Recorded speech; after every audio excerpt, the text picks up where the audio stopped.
Jésus. Amen.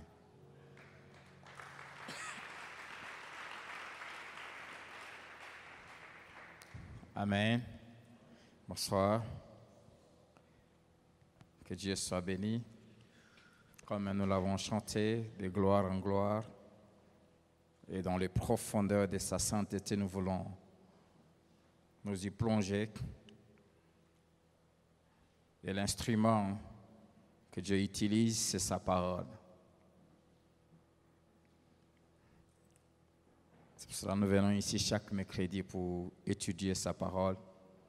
Et cette année, nous allons vraiment commencer à étudier la Bible en profondeur, faire vraiment des études. Nous avons commencé à étudier les 5 premiers livres de la Bible qu'on appelle les Pentateuques.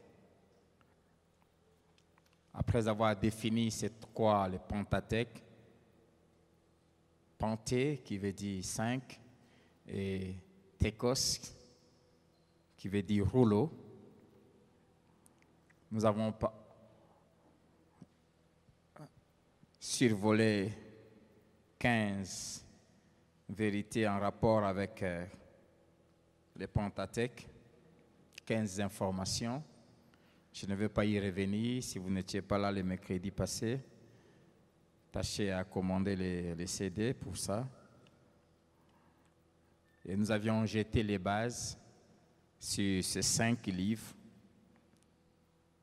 Et je préférais que nous puissions commencer avec l'Ancien Testament. Quand vous avez une maîtrise de l'Ancien Testament, vous allez bien comprendre aussi les nouveaux.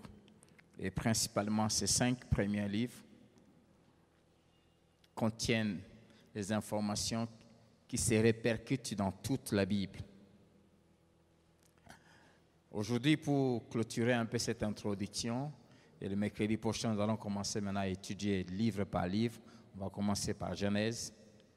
J'aimerais nous parler des 5 points importants, ou 5 résumés que je trouve importants, selon l'étude et la compréhension que Dieu m'a donnée de ces 5 livres, que nous puissions savoir 5 points importants en rapport avec ces 5 premiers livres de la Bible, le Pentateuque. Et aujourd'hui, nous allons beaucoup lire la Bible ensemble. Je crois que chacun a sa Bible et son bloc-notes. Le premier point important que nous allons parler, c'est ce que Dieu nous enseigne, ou ce que Dieu enseigne à l'homme dans les Pentateuques. Ce que Dieu enseigne à l'homme dans les Pentateuques, c'est-à-dire dans ces 5 rouleaux ou 5 livres. Et comme nous l'avons dit, dans les textes originaux, ces 5 livres constituent un seul.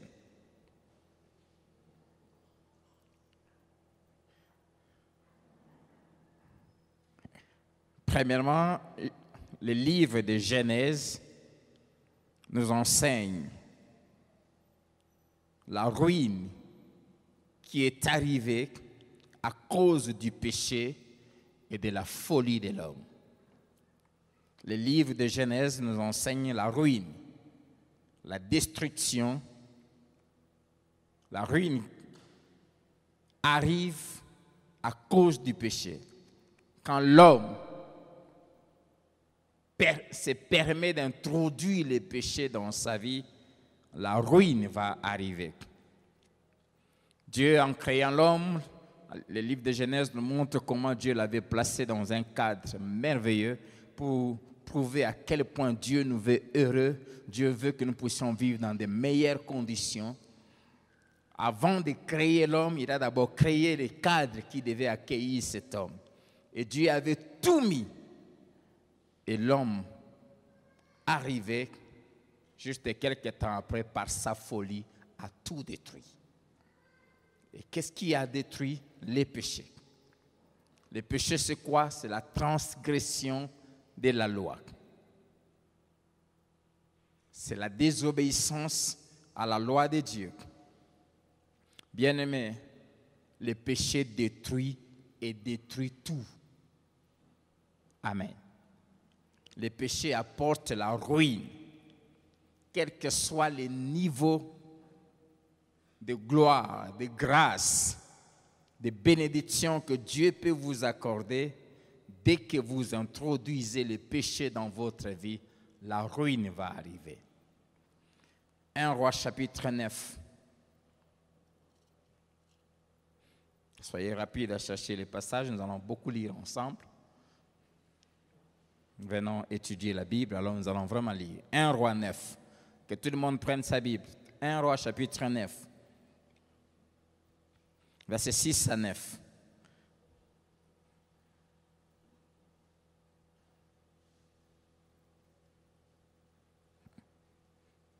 Dieu répond à Salomon après sa prière de dédicace du temple. Dieu lui dit comment, si il marche avec lui, comment il va les bénir, comment il va les lever, comment il va les rendre grands. À partir du verset 6, il dit, mais si vous vous détournez de moi, vous et vos fils, si vous n'observez pas mes commandements, mes lois que je vous ai prescrites, et si vous allez servir d'autres dieux et vous prosterner devant eux, j'exterminerai Israël du pays que je lui ai donné. Je rejetterai loin de moi la maison que j'ai consacrée à mon nom, et Israël sera un sujet de sarcasme et de raillerie parmi tous les peuples. Verset 8.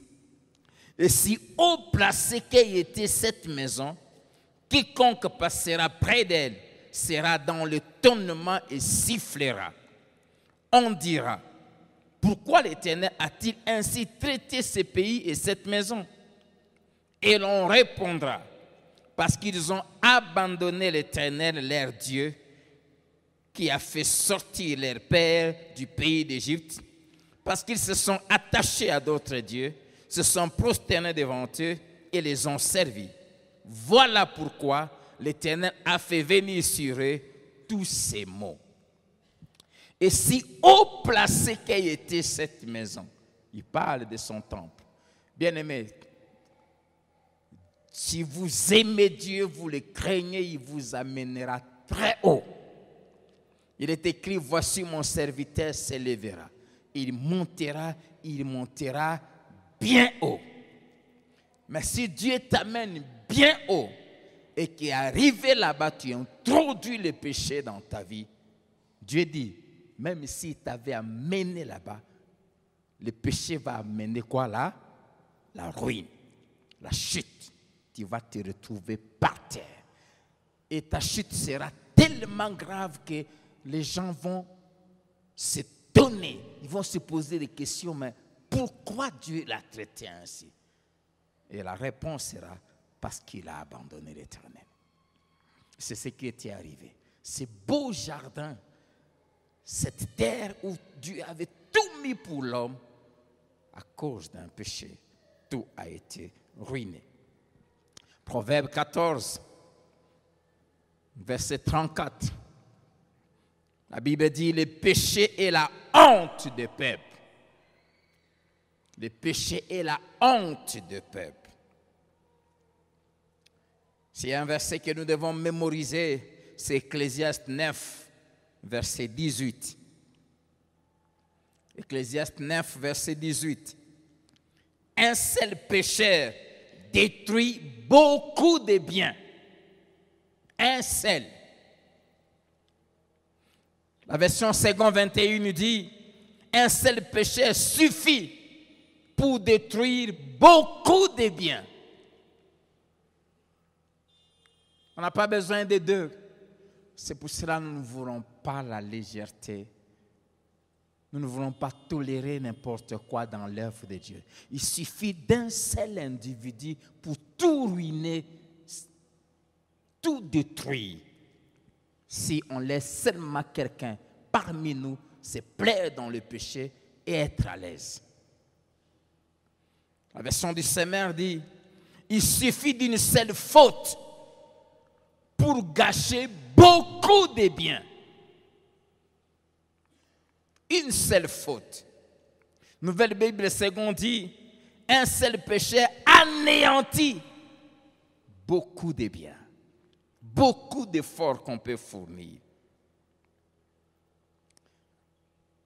Alors dans Romains 5, nous tous, Romains 5, versets 15 à 19, la Bible nous parle de cette réalité qu'Ecclésiaste nous dit. Ce qui s'est passé. Romains 5, versets 15 à 19.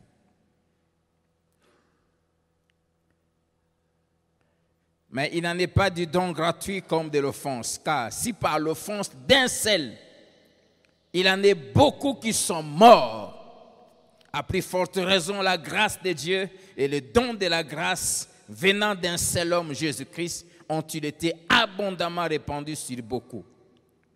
Et il n'en est pas du don comme de ce qui est arrivé par un seul qui a péché, car c'est après une seule offense que le jugement est devenu condamnation, tandis que le don gratuit devient justification après plusieurs offenses. Si par l'offense d'un seul, la mort a régné par lui seul, à plus forte raison, ceux qui reçoivent l'abondance de la grâce et du don de la justice régneront-ils dans la vie par Jésus-Christ lui seul. Ainsi donc, comme par une seule offense, la condamnation a atteint tous les hommes. De même, par un seul acte de justice, la justification qui donne la vie s'étend à tous les hommes. Car comme par la désobéissance d'un seul homme, beaucoup ont été rendus pécheurs, de même, par l'obéissance d'un seul, beaucoup seront rendus justes. Amen. Paul ne fait que répéter la désobéissance d'un seul, l'offense d'un seul, une seule offense a apporté la mort, la désolation sur toute une race, génération après génération. Grâce soit rendue à Dieu, qui est aussi l'obéissance d'un seul, qui donne la vie à plusieurs qui croient. Amen. Jérémie chapitre 2, verset 21, pour montrer ce que le péché peut faire. Dieu dit à son peuple, à Israël, il dit, je t'avais planté comme une vigne excellente et du meilleur plan. Comment as-tu changé, dégénéré en une vigne étrangère? Une vigne excellente, du meilleur plan, d'une qualité la plus élevée. Mais quand le péché est entré, elle a été changée en quelque chose d'abominable. Le verbe dégénérer veut dire perdre les qualités naturelles de sa race. Deuxièmement, ça veut dire avoir moins de valeurs, de vertus que les personnes dont on est issu. Nous avons dégénéré à cause du péché, nous avons perdu les vertus et les valeurs de celui de qui nous étions issus, Dieu. C'est s'avilir, c'est se dégrader, c'est dévaloriser, c'est pervertir. Et Genèse nous montre, nous donne comme leçon, nous enseigne que la ruine arrive quand l'homme introduit le péché. Si Adam n'avait pas péché, je crois que nous n'aurions même pas besoin de nous retrouver ici parce que nous serions sans péché. Il n'y aurait pas la mort, il n'y aurait pas de douleur. Retenons la leçon de Genèse. N'introduisons pas le péché dans nos vies, de peur que ça apporte la ruine. J'ai vu des vies des gens être détruites. Je connais un couple que j'encadrais depuis des années, avec qui j'étais très attaché. J'ai vu quand Dieu a commencé à agir dans leur vie, quand l'homme a commencé à introduire les péchés dans sa vie, quand il a commencé à tromper sa femme. J'ai vu la catastrophe qui est arrivée dans ce couple. Des maladies qu'ils ne connaissaient pas sont entrées Et jusqu'aujourd'hui, ils se sont repentis. Mais jusqu'aujourd'hui, la désolation continue à envahir la famille. Un enfant qui a été atteint d'une maladie bizarre. Ils ont beaucoup de moyens, mais les moyens n'arrivent pas à donner solution. Ne jouez pas avec les péchés. Les péchés apportent la ruine. Amen. Amen. C'est ce que Genèse nous enseigne. Et deuxièmement, Exode.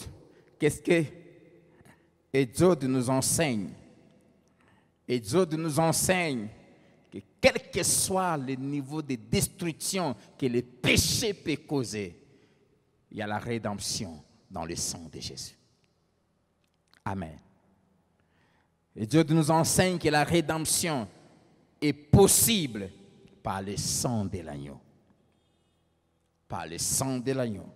Quel que soit le niveau de dégradation, de destruction causé par les péchés, le salut est possible par le sang de Jésus. Après avoir été meurtri, suite à cause de la désobéissance, plus de 400 ans en Égypte, dominé, écrasé par Satan, Dieu les a délivrés au travers du sang pascal. Amen. 1 Pierre 1, versets 18 à 19. C'est pour cela que vous allez voir que même la manière dont le Saint-Esprit a classé ces livres n'est pas au hasard. On voit là comment les choses ont commencé, le péché est entré, les dégâts que le péché a causés, et deuxièmement, Exode vient, la rédemption.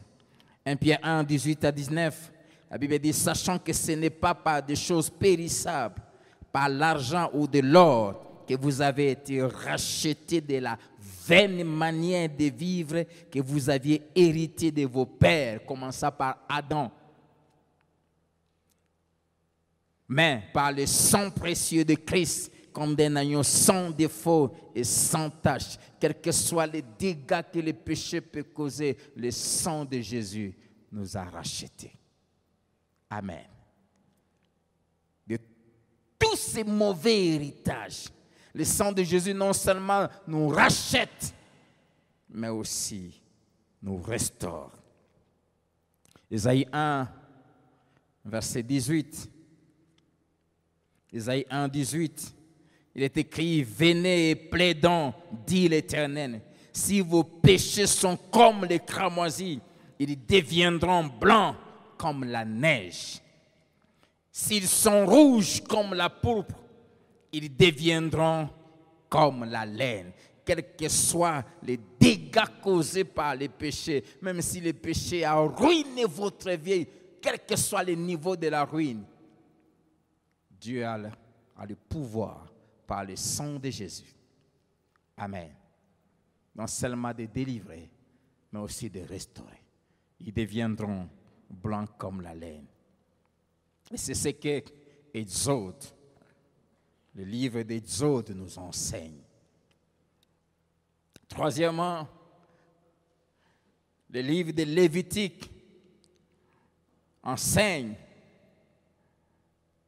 à l'homme qu'après avoir introduit lui-même le péché qui a apporté la ruine, après avoir été racheté par le sang de Jésus, Lévitique enseigne à l'homme qu'il peut connaître la communion avec Dieu et devenir un adorateur de Dieu au moyen des sacrifices de son cœur. Lévitique nous enseigne qu'on peut connaître, après avoir été racheté par le sang, la communion avec Dieu. On peut retrouver la présence de Dieu qu'on avait perdue dans Genèse et redevenir. C'est pourquoi Dieu nous avait envoyé sur terre l'adorateur, adorer Dieu. Premièrement par nos bouches. Hébreux 13, verset 15. Par lui, c'est-à-dire par Christ, offrons sans cesse à Dieu un sacrifice de louange, c'est-à-dire le fruit des lèvres qui confessent son nom. Et nous retrouvons la communion au travers de sa sainte présence, au travers de la prière. C'est pour cela que quand on va étudier Lévitique, on va bien comprendre ça. Dans Lévitique, Dieu a établi maintenant comment l'homme peut l'approcher.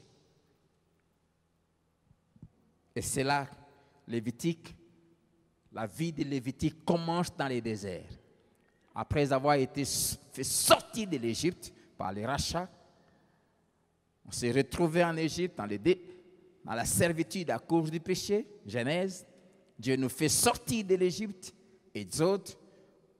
Nous entrons dans le désert et quand on entre là, Dieu établit un culte. Au travers du tabernacle, l'homme peut maintenant approcher. Et Dieu, le livre de Lévitique montre comment l'homme peut approcher Dieu, comment il peut adorer Dieu, comment il peut servir Dieu. Là où Dieu avait établi tant de sacrifices, nous allons en parler en détail quand on va arriver là. Quatrièmement, le livre des Nombres nous enseigne qu'on peut expérimenter la direction de Dieu, la direction divine pendant notre pèlerinage dans ce monde très hostile jusqu'à arriver dans la terre promise avec assurance.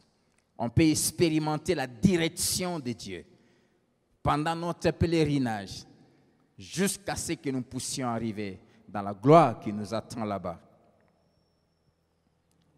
C'est pour cela que dans ce livre, tout tourne autour de la confiance que l'homme doit placer en Dieu,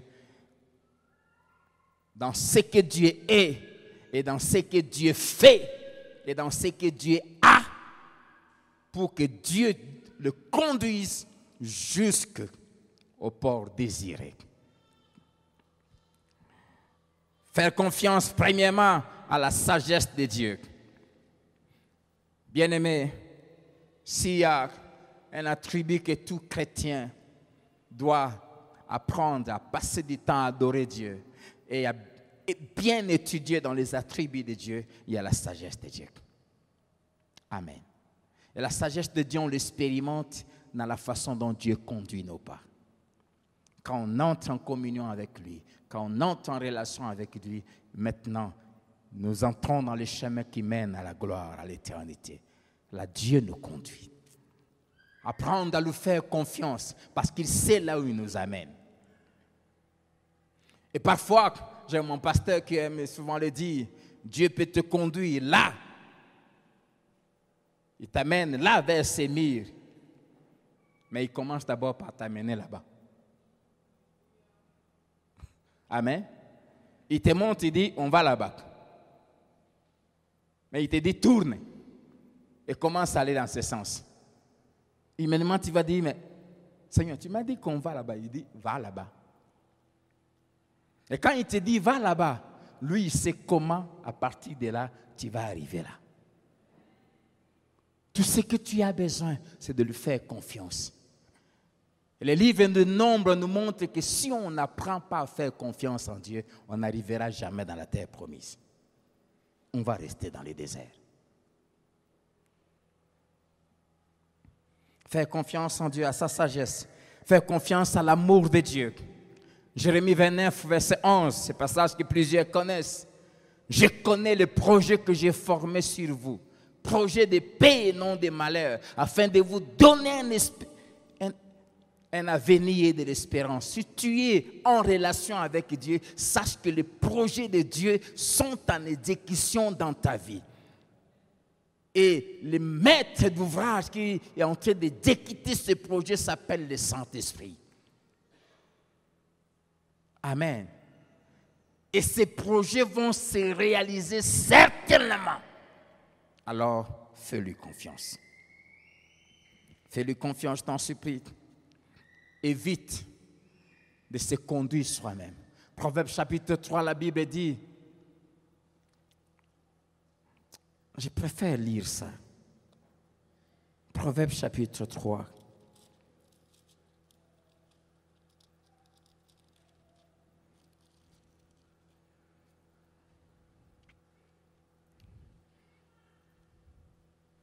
Verset 5. Confie-toi à l'Éternel de tout ton cœur et ne t'appuie pas sur ta sagesse. Reconnais-le dans toutes tes voies et il aplanira tes sentiers. Ne sois point sage à tes propres yeux. Crains l'Éternel. Amen. Confie-toi à l'Éternel. Et Dieu nous montre que ne pourront arriver à destination que ceux qui font confiance en Dieu. Ne t'appuie pas sur ta sagesse. Ne t'appuie pas sur ce que tu as appris à l'école. Pour monter une affaire, pour réussir, il faut ça. Étudier les marchés, oui. Mais tu vas voir après avoir étudié les marchés et tu entends le Saint-Esprit te dire, pas ici, mais là-bas. Et quand il te dit là-bas, tout ce que tu as appris va à l'encontre de là où il t'indique. Si tu veux arriver, ne t'appuie pas sur ta sagesse. Amen. Proverbe 19, verset 21, la Bible dit, « Il y a dans le cœur de l'homme beaucoup de projets, mais ce sont les desseins de l'Éternel qui s'accomplissent. » Amen. Il y a dans le cœur de l'homme comment? Combien? Beaucoup de projets. Et ces projets s'accomplissent? Non, ce sont les desseins de l'Éternel. Proverbe 14, verset 12. Telle voie paraît droite à un homme, mais son issue, c'est la voie de la mort. Ah, toutes nos voies paraissent droites à nos yeux. Avec nos yeux humains. Mais la Bible dit, mais son issue. Le problème avec nous, l'homme, c'est que nous ne voyons pas au-delà de ce qui est permis à nos yeux de voir.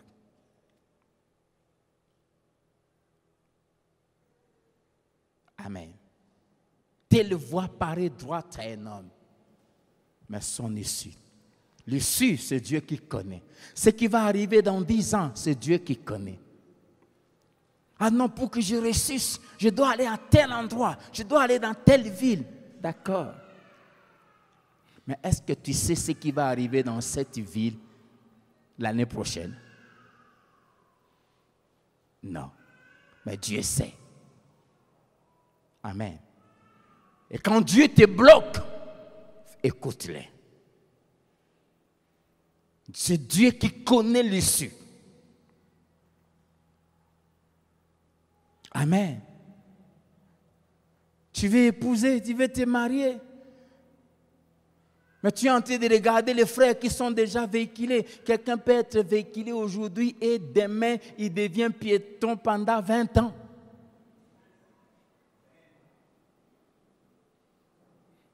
Amen.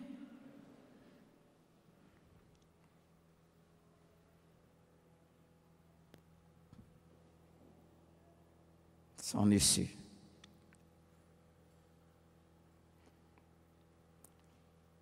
J'aime beaucoup ces passages. Mémorisez-les. Jérémie chapitre 10, verset 23. Jérémie 10, verset 23. Écoutez les paroles du prophète, il dit, « Je le sais, ô Éternel, la voix de l'homme n'est pas en son pouvoir. Ce n'est pas à l'homme, quand il marche, à diriger ses pas. » Amen. Il dit, je le sais. J'ai pris qu'à dater de ce soir, que tu le saches. Que la voix de l'homme n'est pas à son pouvoir. Tu n'es pas maître de ta vie. Tu n'es pas maître de ton avenir. Aucun de nous ne sait ce qui va arriver quand on va quitter ici dans des heures. Amen. C'est pour cela même Jacques nous donne conseil en disant, Ne dis pas, demain on va se voir. Dis, si Dieu le veut, on se verra demain. Amen. La voix de l'homme n'est pas à son pouvoir. Et il ajoute, ce n'est pas à l'homme, quand tu lui marches, de diriger ses pas. Si ce n'est pas à l'homme de le faire, qui doit le faire? C'est Dieu. Amen.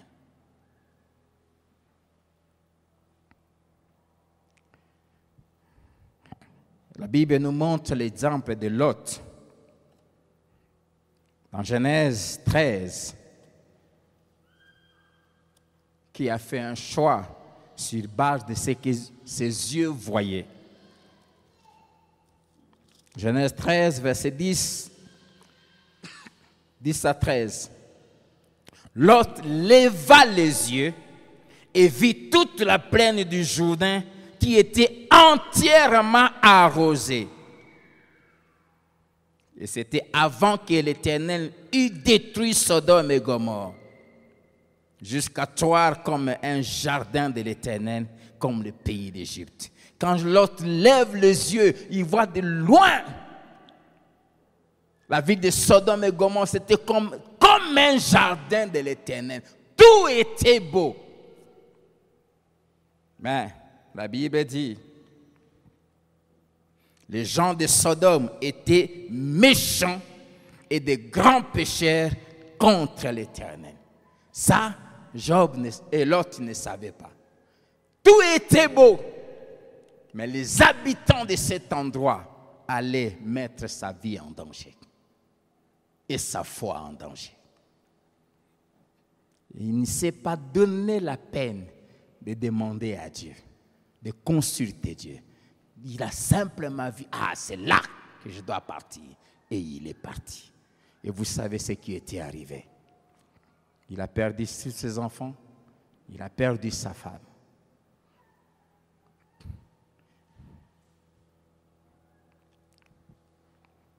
Amen. C'est pour cela que des nombres nous enseignent que ça vaut la peine de faire confiance en Dieu. Les enfants d'Israël sortis de l'Égypte, Dieu savait le chemin qui mène à la terre promise.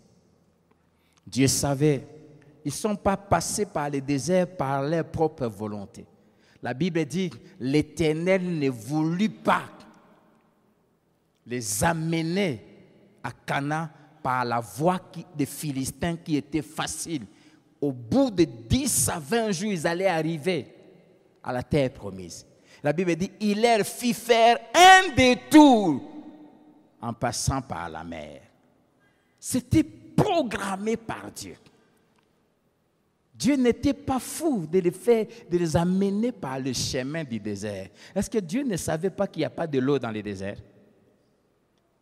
Est-ce que Dieu ne savait pas qu'il n'y a pas de vie dans le désert?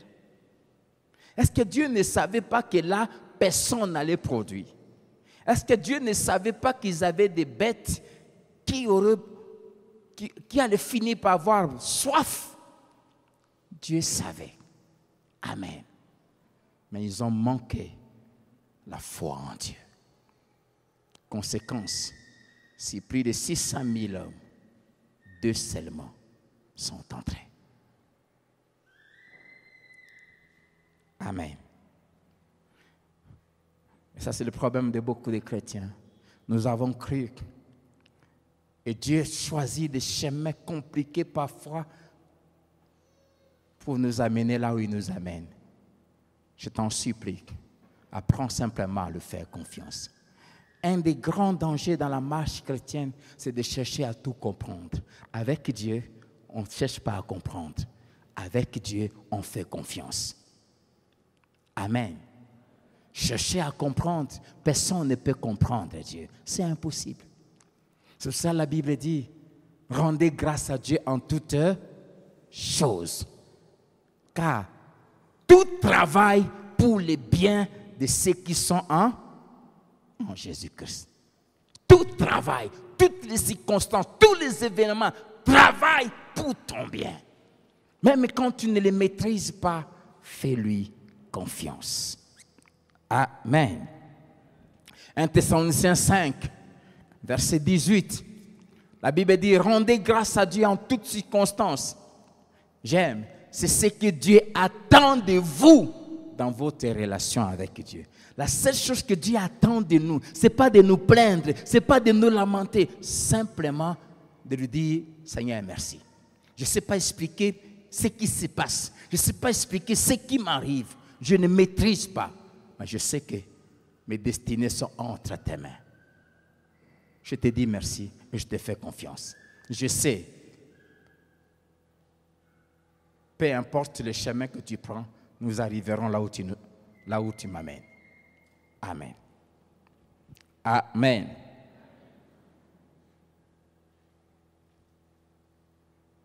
C'est pour cela, Proverbe 20, verset 24, la Bible dit, c'est l'Éternel qui dirige les pas de l'homme. Mais j'aime surtout la suite. Mais l'homme peut-il comprendre sa voix? C'est l'Éternel qui dirige les pas de l'homme. Mais le problème, est-ce que l'homme comprend la voix de Dieu? Voilà le problème. C'est ce que Nombre nous apprend.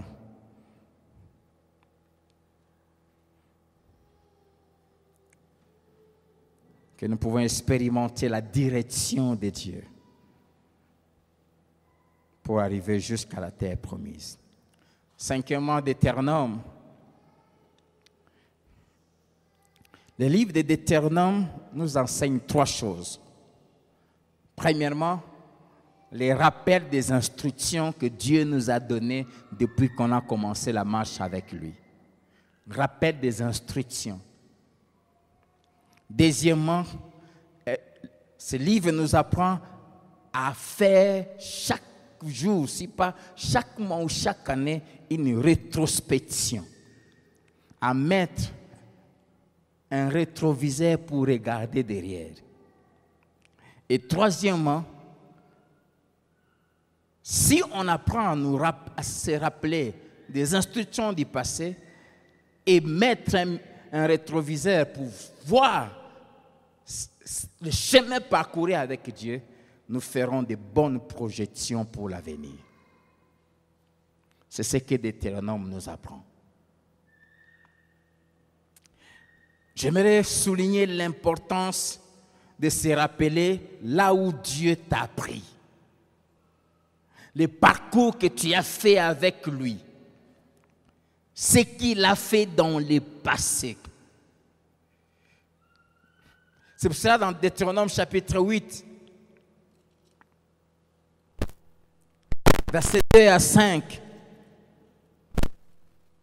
Moïse dit aux enfants d'Israël en disant, souviens-toi de tous les chemins.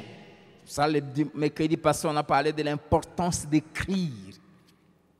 Comme dans Nombre 33, où Dieu avait ordonné à Moïse d'écrire chaque pas des enfants d'Israël, chaque étape de leur marche. Important. Et quand ils arrivent à la porte de la terre promise, Moïse leur dit, souviens-toi de tous les chemins que l'Éternel t'a fait faire.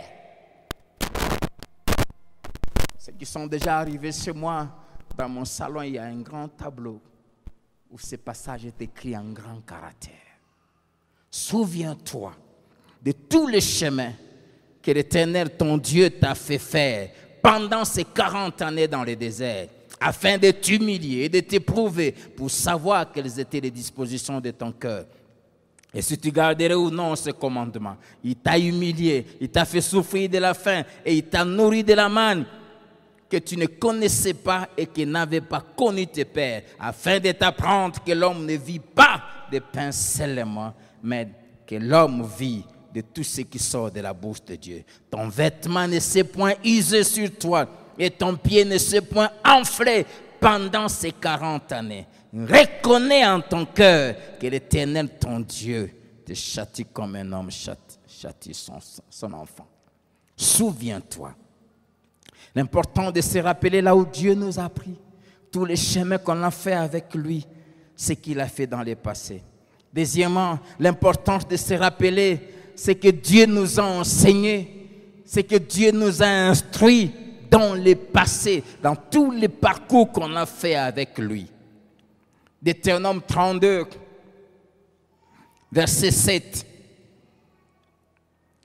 Dieu dit, rappelle à ton souvenir les anciens jours. Passe en revue les années, génération après génération. Bien-aimé, apprends à passer en revue année après année depuis que tu marches avec Dieu. Rappelle à ton souvenir les anciens jours. Passe en revue. J'ai l'habitude de prendre mes anciens cahiers de 20 ans, de 30 ans. Lis ce que Dieu m'avait dit, ce que Dieu avait fait. Passe en revue. Une des choses que j'aime dans l'Ancien Testament, j'aime beaucoup lire, étudier l'Ancien Testament parce que ça me permet d'apprendre ce que Dieu avait fait dans le passé avec les autres. Or, la Bible me dit qu'il est le même hier, aujourd'hui et éternellement.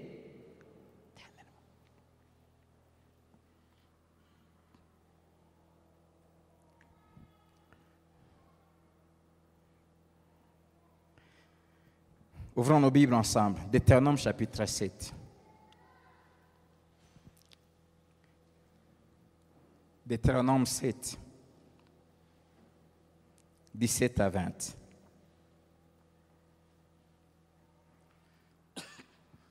Deutéronome, ils sont à la porte de la terre promise. Ils viennent de faire 40 ans dans le désert. Maintenant, ils sont arrivés vraiment en face du Jourdain pour rentrer. Et Moïse se met à leur rappeler tous les parcours depuis leur sortie d'Égypte.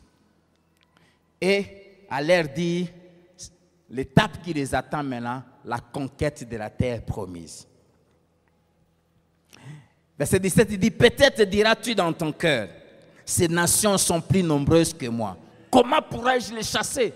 Parce que maintenant, il faut conquérir, il fallait combattre ces nations, les déloger et prendre possession du pays promis. Mais il s'est posé des questions. Vous vous rappelez même des rapports des 10 parmi les 12 qui étaient partis en espion. On a vu des géants, on a vu des ceci, nous étions à leurs yeux et aux nôtres comme des sauterelles.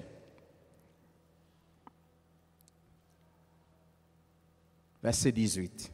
Ne les crains point. Et pour ne pas permettre que la crainte entre dans le cœur, écoutez ce qu'il leur dit. Rappelle à ton souvenir ce que l'Éternel, ton Dieu, a fait à Pharaon et à toute l'Égypte. Les grandes épreuves que tes yeux ont vues, les miracles et les prodiges, la main forte et les bras étendus, quand l'Éternel, ton Dieu, t'a fait sortir. Ainsi fera l'Éternel, ton Dieu, à tout le peuple que tu redoutes. Amen. Pour affronter, pour projeter l'avenir, affronter les ennemis et conquérir la terre promise, il te faut faire partir la peur. Il te faut ne pas considérer ce que tu apprends d'eux. Mais pour les affronter avec assurance, il dit, rappelle à ton souvenir. Quoi? Ce que Dieu avait fait à Pharaon. Ce que Dieu avait fait dans le passé. Il dit, est-ce que tu avais combattu Pharaon? Pharaon était le roi le plus puissant de la terre. Il avait l'armée la plus puissante de la terre. C'était les États-Unis de cette époque-là. Et Dieu leur dit, rappelez-vous ce que j'ai fait à Pharaon. Alors, ceux qui occupent la terre promise là, comparez-les à Pharaon, ils ne pèsent pas. Souvenez-vous de ce que j'ai fait, comment je vous ai délivré de Pharaon. Ainsi, je vais faire de ces gens-là que vous redoutez. Amen. Bien-aimé, c'est rappeler ce que Dieu a fait dans le passé te permet de projeter l'avenir.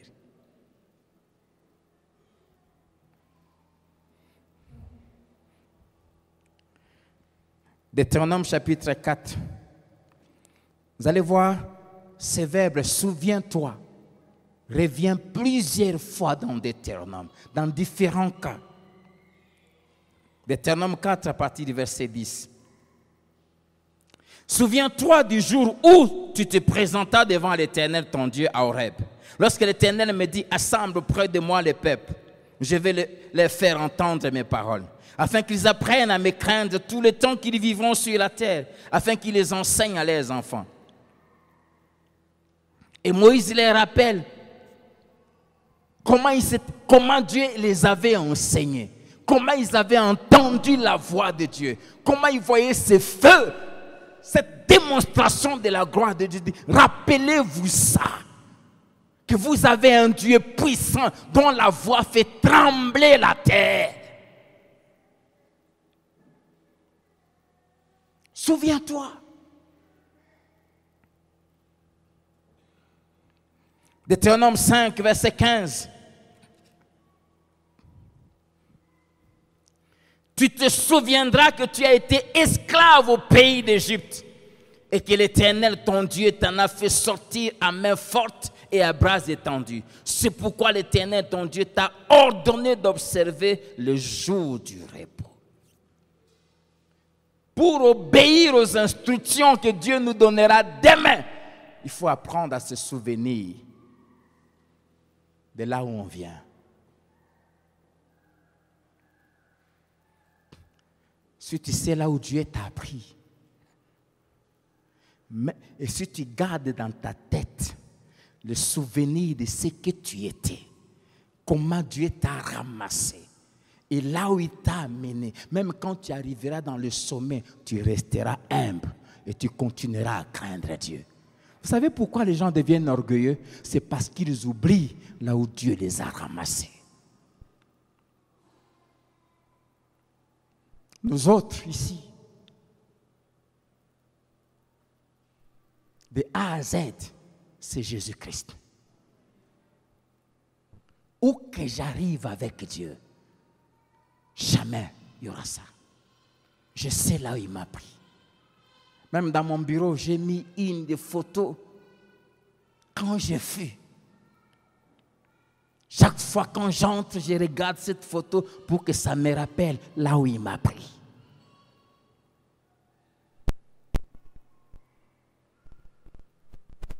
Souviens-toi que tu as été esclave. Plus loin, il va même leur dire, tu ne maltraiteras pas l'étranger qui vivra chez toi. Et Dieu dit pourquoi? Parce que tu as été étranger. Et tu sais ce que ressent un étranger. Depuis que Dieu t'a béni, ton cœur est fermé, tu es égoïste, tu ne penses pas aux autres, tu oublies ce qu'a été ta vie d'étudiant. Tu oublies qu'un inconnu qui n'est ni oncle, ni tante, ni cousin de ta famille t'a payé les Minerval un jour. Et aujourd'hui, tu es insensible aux souffrances des autres. Pourquoi? Parce que tu as oublié. Il y a des gens qui ont vécu chez les gens comme nous autres. Tante, oncle, ici, là-bas, même dehors sur la rue.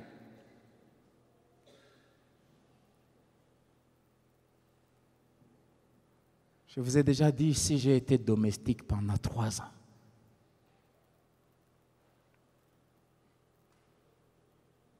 Je n'ai pas besoin que celui ou celle qui travaille chez moi me dise qu'il est fatigué. Je sais lire ça. Parce que je fais ce travail.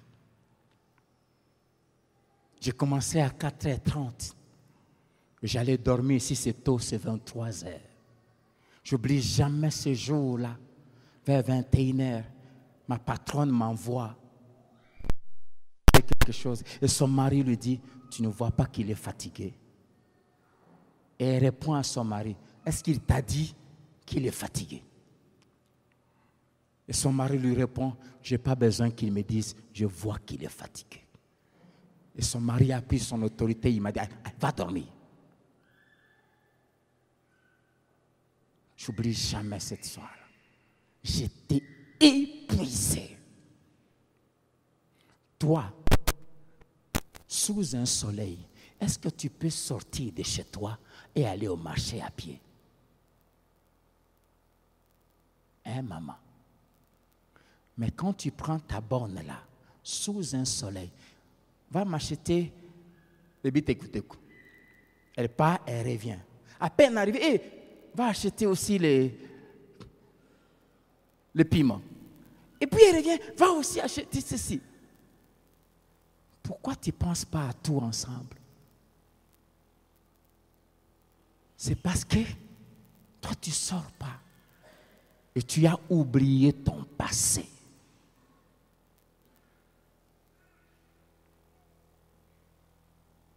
Regardez seulement ce qui nous dirige. Souvent, quand les gens arrivent, ils oublient.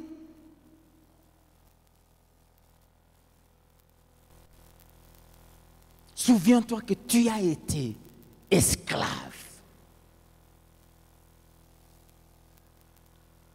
Si tu sais te souvenir de là où Dieu t'a pris, tu n'abandonneras jamais Dieu. C'est triste de voir tous les scandales qui se font aujourd'hui dans l'église de Dieu. C'est parce que les gens oublient. Ne vous mettez jamais sous l'autorité de quelqu'un qui n'a pas connu les choses que vous vivez.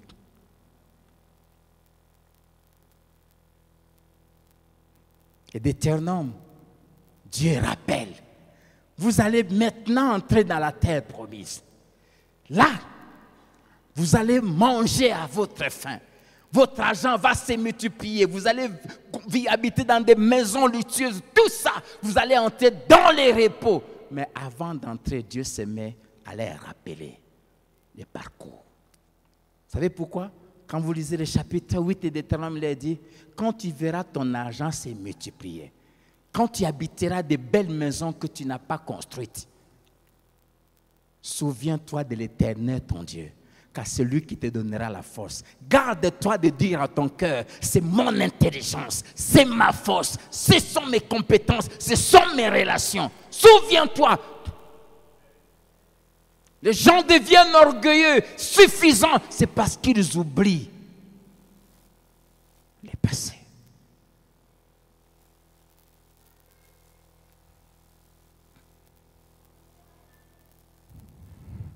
Tu as été orphelin. Tu as vécu dans la souffrance. Maintenant, Dieu t'a visité. Que fais-tu de tant d'orphelins qui sont à l'église? Tu as oublié. Tu as oublié. Tu as vécu dans un long célibat. Tu t'es battu. Dieu t'a visité. Maintenant, tu es en repos. Est-ce que tu penses dans tes prières, même pendant 1 minute, aux autres célibataires? Vous savez quoi? Quand les enfants d'Israël ont commencé la conquête de la terre promise, première terre qu'ils avaient conquise, on a donné ça à Ruben, à la demi-tribu de Manassé. Et Moïse leur a dit ceci: laissez vos femmes et vos enfants. Mais vous ne jouirez jamais de votre terre jusqu'à ce que tous vos frères soient aussi établis dans leur terre. Vous allez combattre aussi pour eux, parce que ils ont combattu ensemble pour que vous ayez cette terre. Amen. Nous nous sommes donné tant de peine pour venir à ton mariage.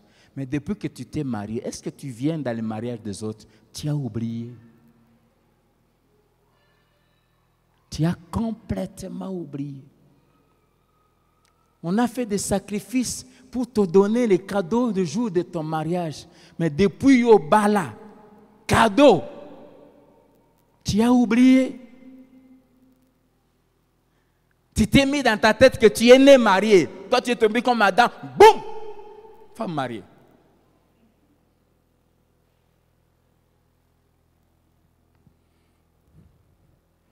Tu as oublié.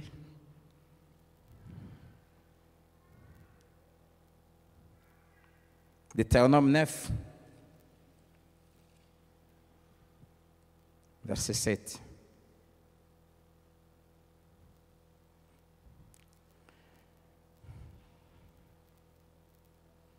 Deutéronome 9, verset 7.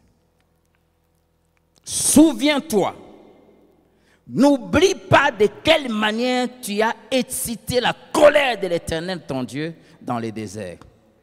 Depuis le jour où tu es sorti du pays d'Égypte jusqu'à votre arrivée dans ce lieu, vous avez été rebelles contre l'Éternel. Apprends à te souvenir de tes erreurs du passé. Et Dieu dit, ne l'oublie pas. La Bible dit, celui qui se souvient de la correction prend les chemins de la vie. Mais celui qui oublie la réprimande s'égare. Tu as eu à tomber. Et tu sais comment, quand tu étais tombé dans ce péché, les dégâts que ça avait causé. Mais aujourd'hui, tu commences à devenir léger dans tes relations avec les sexe opposé. Tu as oublié ce que tu avais vécu hier. Tu as baissé la garde. Tu as cessé d'être prudent. Je parle à un homme ici. Tu as commencé à devenir trop léger au travail.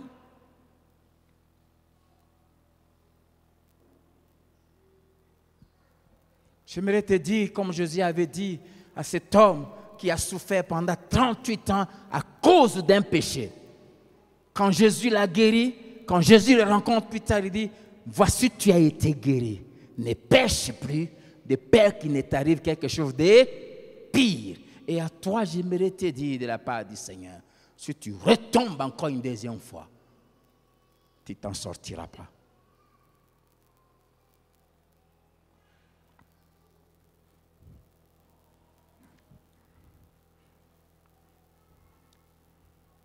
Proverbe 10, 17, je l'ai cité ici. Proverbe 10, 17, celui qui se souvient de la correction prend le chemin de la vie.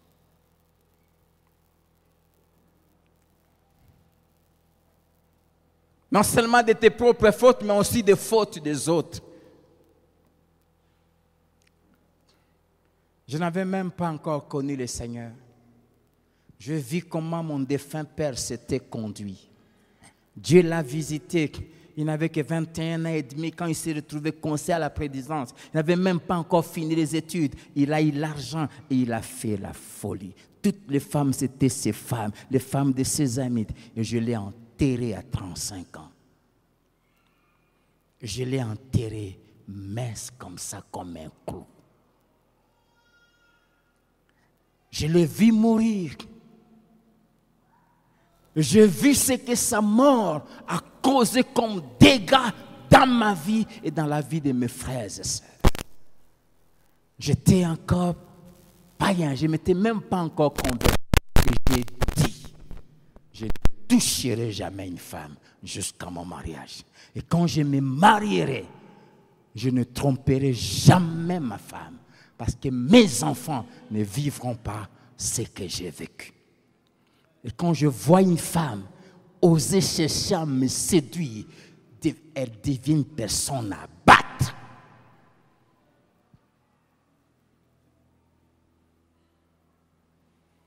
Je refuse de faire vivre à mes enfants ce que moi j'avais vécu. Je vis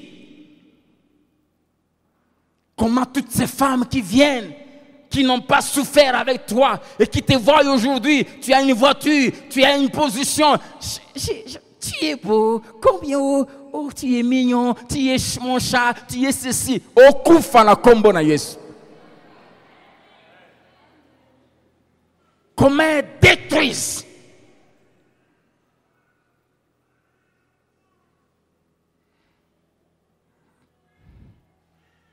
Nous avions un avenir glorieux devant nous.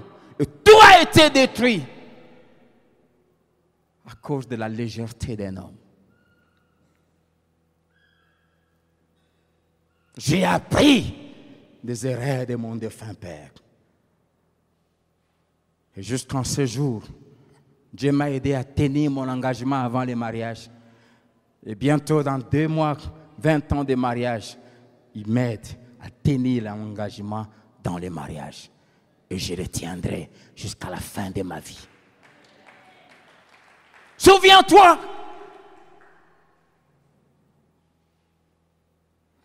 Vous n'avez aucune idée de ce que le divorce cause. Tu as vu les gens divorcer. Tu as vu comment ceux qui ont perdu les parents très tôt, comment ils ont souffert. Tu as eu des amis. Si tu n'en as pas connu, voici un échantillon. Les rêves que j'avais, les études que je rêvais faire. J'étais très brillant en chimie et en biologie. Je rêvais être un grand ingénieur, un grand homme de sciences. Je voulais faire la chimie industrielle. Mon père me disait, dès que tu as ton diplôme, directement tu pars. Et tout s'est écroulé. En 4e des humanités, tout s'est écroulé. Mon professeur de physique qui était un Italien, et sa femme une Française qui m'aimait tellement, m'ont payé la 5e et la 6e. Et puis après, ils sont partis. J'ai chômé 5 ans. J'ai commencé l'université. 2 mois après, j'étais obligé d'arrêter. Impossible de continuer. 5 ans. J'ai dit, mes enfants ne vivront jamais ça. Même si tu as les cuisses en diamant, jamais.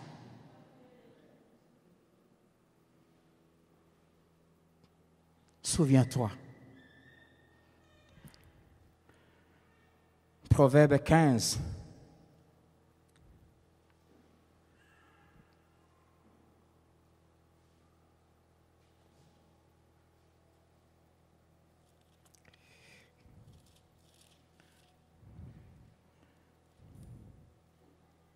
Plutôt, Deutéronome 15.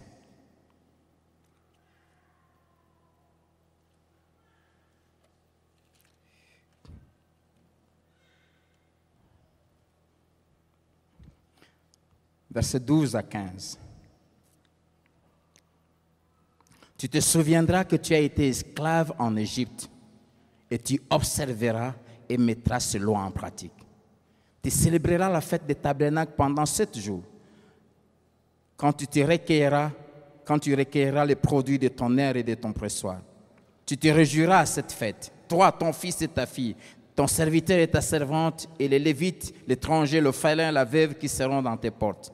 Tu célébreras la fête pendant 7 jours, en l'honneur de l'Éternel, ton Dieu, dans le lieu que choisira l'Éternel. Car l'Éternel, ton Dieu, te bénira dans toutes tes récoltes et dans tout le travail de tes mains, et tu te livreras entièrement à la joie.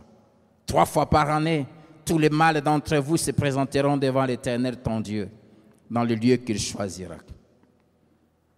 Amen. Se souvenir de là où Dieu nous a pris et nous réjouir de ce que Dieu a fait aujourd'hui. Deutéronome 16.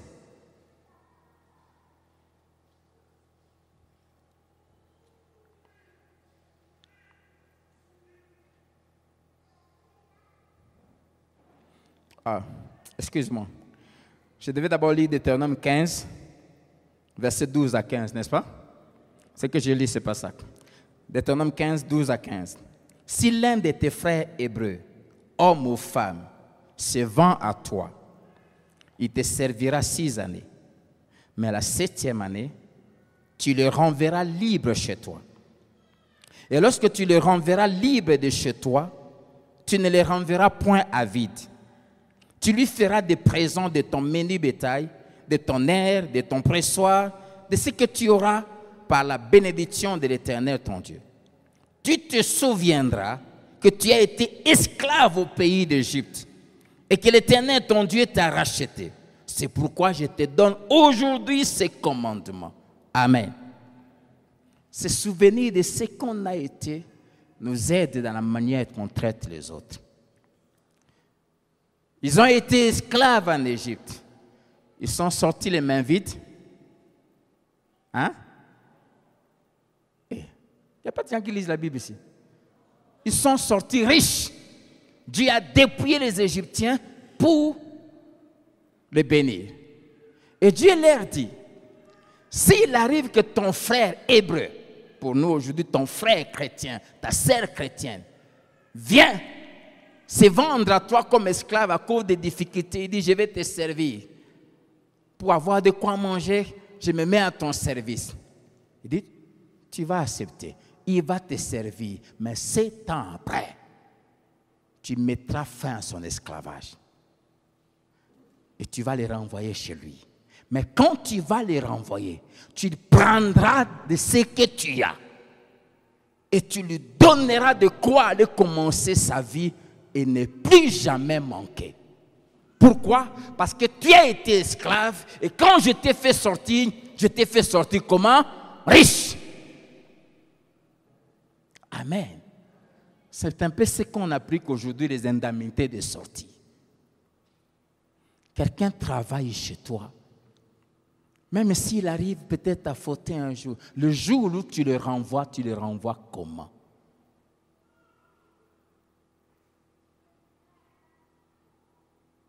Chrétien.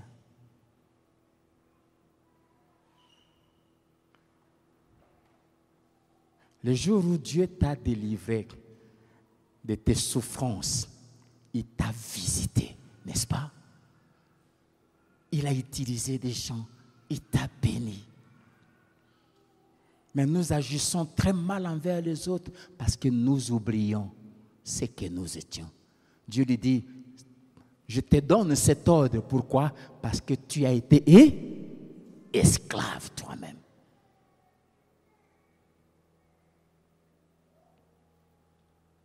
J'aimerais te dire, si tu les renvoies vite, Dieu va te faire ce qu'il avait fait aux Égyptiens. Il va te dépouiller de force pour les bénir. Il peut te dépouiller même en envoyant des voleurs.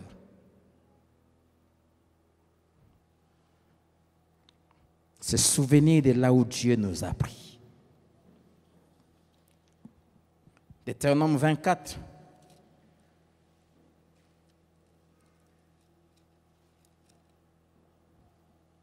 Verset 17 jusqu'à 22.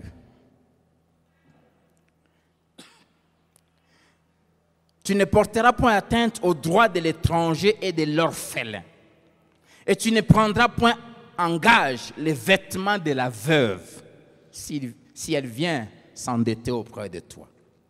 Tu te souviendras que tu as été esclave en Égypte et que l'Éternel, ton Dieu, t'a racheté sans que tu aies payé même un rond à Dieu. C'est pourquoi je te donne ce commandement à mettre en pratique. Quand tu moissonneras ton champ et que tu auras oublié une gerbe dans le champ, tu ne retourneras point la prendre. Elle sera pour l'étranger, pour l'orphelin et pour la veuve, afin que l'Éternel, ton Dieu, te bénisse dans tout le travail de tes mains. Quand tu sécuiras tes oliviers, tu ne recueilleras point ensuite les fruits restés aux branches. Ils seront pour l'étranger, pour l'orphelin et pour la veuve. Quand tu vendageras ta vigne, tu ne cueilleras point ensuite les grappes qui seront restées. Elles seront pour l'étranger, pour l'orphelin et pour la veuve. Tu te souviendras que tu as été esclave dans les pays d'Égypte. C'est pourquoi je te donne ces commandements à mettre en pratique. Tout celui qui a connu des moments difficiles et que les autres ont eu à aider doit apprendre à se souvenir quand Dieu commence à lui donner. Quand tu touches ton salaire, 1, tu enlèves la dîme pour Dieu. 2, tu fais le budget de ta maison. Toutes vos dépenses, le transport, au carburant, au loyer, au ceci. 3, il doit avoir une rubrique réservée aux orphelins, aux veuves, aux nécessités. Si tu fais ça, Dieu te bénira. Et il dit, pourquoi tu dois faire ça? Parce que tu dois te souvenir que hier, toi aussi tu as eu à manquer. Et quand tu avais manqué, les autres ont eu à soustraire dans ce qu'ils avaient pour t'aider. Amen. Le livre de Deutéronome nous exige à nous souvenir de là où nous venons. Ceux qui ne se souviennent pas agissent toujours mal et ne sauront jamais entrer dans la gloire à laquelle Dieu nous destine. Deutéronome 25.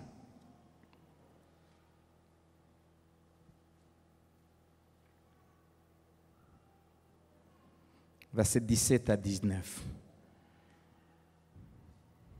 Le verset 19 est très fort.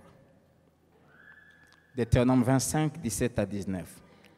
Souviens-toi de ce que te fit Amalek pendant la route, lors de votre sortie d'Égypte. Comment il te rencontra dans le chemin et sans aucune crainte de Dieu, tomba sur toi par derrière, sur tous ceux qui se traînaient les derniers, pendant que tu étais là et épuisé toi-même. Lorsque l'Éternel, ton Dieu, après t'avoir délivré de tous les ennemis qui t'entourent, t'accordera du repos dans le pays que l'Éternel, ton Dieu, te donne en héritage et en propriété. Tu effaceras la mémoire d'Amalek de dessous les cieux. Des points, ne l'oublie point. Amen. Il y a des choses qu'il ne faut jamais oublier en tant que chrétien. Parmi les choses qu'Israël ne devait jamais oublier, il ne devait jamais oublier ce que Amalek lui avait fait. Les Amalécites sont venus combattre Israël à peine qu'il venait de sortir de l'Égypte. 3 mois après, Israël, ils ont passé 400 ans en Égypte comme esclaves. Ils n'avaient jamais appris comment se battre. Il n'y avait aucun militaire parmi eux. Personne n'avait une quelconque formation. Et si ils sortaient comme ça, ils n'étaient que des bergers, et tous. Et du coup, en ce moment, les Amalécites viennent. Ils les attaquent. Il y avait beaucoup de morts. Écoutez-moi, chrétiens. Dieu leur dit, quand je vais vous bénir, quand vous allez entrer dans la terre promise et dans le repos, quand je vais tout anéantir comme ennemi, souvenez-vous d'Amalek et effacez sa mémoire d'être sur la terre. Quand tu deviendras fort et puissant, occupe-toi d'Amalek. Amen. Premier conseil que j'ai à nous donner, ne combattez jamais un chrétien faible. Quelqu'un qui vient à peine de se convertir, qui est en train d'apprendre les ABC de la vie avec Dieu. Si tu te laisses utiliser par l'ennemi pour le combattre, pour le faire tomber dans le péché, sache que, Dieu finira par l'affermir. Dieu finira par les bénir. Dieu finira par l'élever. Dieu finira par faire de lui un grand. Mais quand il deviendra grand, Dieu l'utilisera pour t'anéantir. Si pas toi, tes enfants. Deuxième leçon. Tous les sorciers qui t'ont combattu quand tu étais faible, tu viens à peine de te convertir. Ils s'acharnent contre toi. Ils bloquent tes maternités. Sache que Dieu va finir par te donner la victoire. Tu deviendras fort. Tu deviendras puissant. Mais quand tu deviendras puissant, fais la guerre à toutes les forces que l'ennemi avait utilisées. Amen. Et l'ennemi en question, c'est le diable. C'est pour cela que tous les chrétiens qui sont forts doivent être des combattants qui écrasent la puissance de Satan à l'Église afin qu'ils ne puissent pas déranger ceux qui sont faibles. Et ça, c'est une instruction qu'il ne faut jamais oublier. Quand tu deviens fort en Christ, c'est pour que tu détruises le royaume de Satan. Quand Dieu te rend fort financièrement, c'est pour que tu t'occupes de la maison de Dieu, c'est pour que tu combattes l'œuvre de Dieu qui bloque l'épanouissement de la maison de Dieu et du royaume de Dieu. Ce n'est pas pour que tu prennes femme sur femme. Quand Quand tu deviens fort spirituellement, c'est pour que tu apprennes à jeûner 3 jours, 4 jours, aller en retraite pour défendre la cause de Dieu. Ce n'est pas pour commencer à te vanter. Je suis plus spirituel que vous. Non. Amen. Et ça, Dieu dit, ne l'oublie jamais. Jamais oublier notre passé. Jamais. Jamais. Comme je disais, se souvenir du passé, mettre un rétroviseur, nous permet d'affronter les défis qui sont devant nous. Amen. Ceux qui oublient ce que Dieu a fait dans le passé, ceux qui oublient les erreurs du passé, le chemin parcouru dans le passé ont du mal à affronter. Si tu veux entrer et jouir des promesses que Dieu t'a faites, n'oublie jamais ton parcours. C'est pour cela que, pour que tu sois en mesure, la terre promise est toujours occupée. Amen. La terre promise, la conquête se fait toujours en faisant la guerre.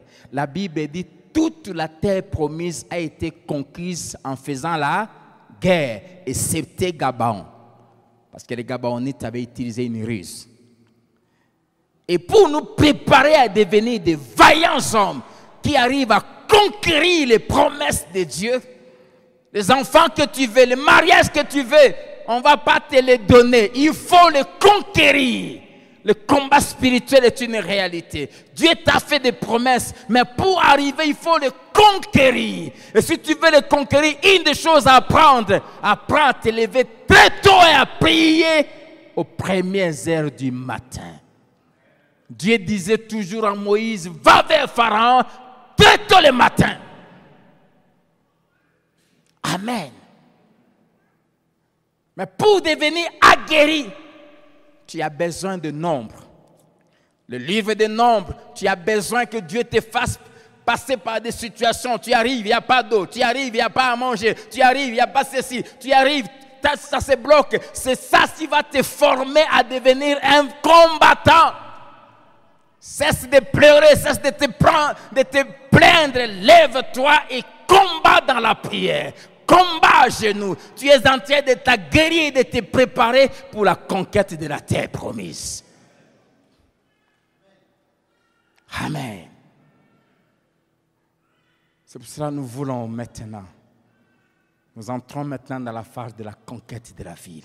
On a besoin de vaillants. On ne veut plus de légèreté dans les départements. On ne veut plus de n'importe quoi. On a besoin de hommes et de femmes qui sont prêts à payer le prix pour Dieu. Amen. La conquête de la terre promise. Dieu nous a donné 5 bénédictions glorieuses pour ces 10 ans. Mais n'oublie jamais là où tu viens avec Dieu. Ne l'oublie jamais.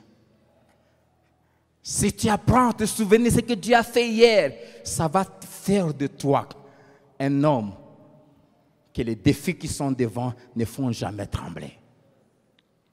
On va terminer par 1 Samuel 17, cette histoire que vous connaissez très bien, de David face à Goliath. 1 Samuel 17, verset 33 à 37. Saül dit à David, tu ne peux pas aller te battre avec ces Philistins, car tu es un enfant, et il est un homme de guerre dès sa jeunesse. David était un roi, mais un roi, il a été un en privé, en secret. Israël ne savait pas. Il devait maintenant commencer à conquérir les règnes d'Israël. Et la conquête passe par la guerre.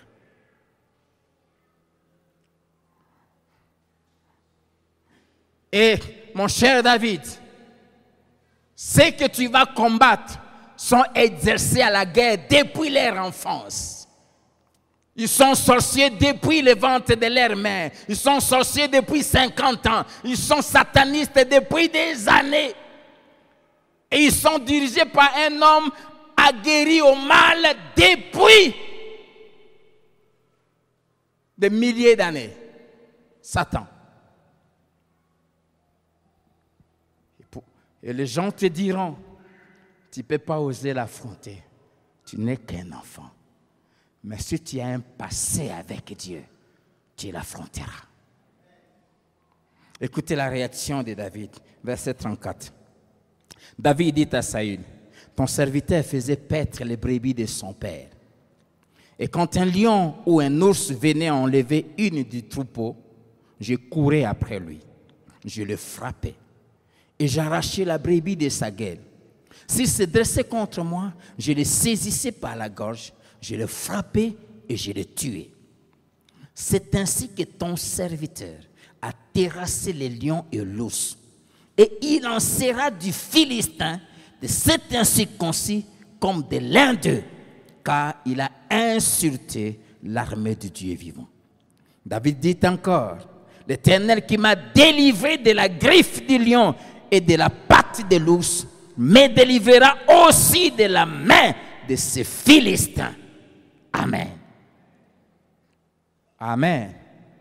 Amen. Nous sommes, je le crois pour plusieurs, devant la mer, devant le Jourdain, entré dans la terre promise. Nous venons de Genèse où nous avions fait des bêtises et nous avions détruit nos destinées nous-mêmes. Mais Dieu nous a fait grâce. Il nous a rachetés par le sang de Jésus et il saute. Et après, il nous a entraînés dans sa présence, où nous sommes en train de développer notre communion avec lui et de nous entraîner à l'adorer. Nous sommes dans Lévitique.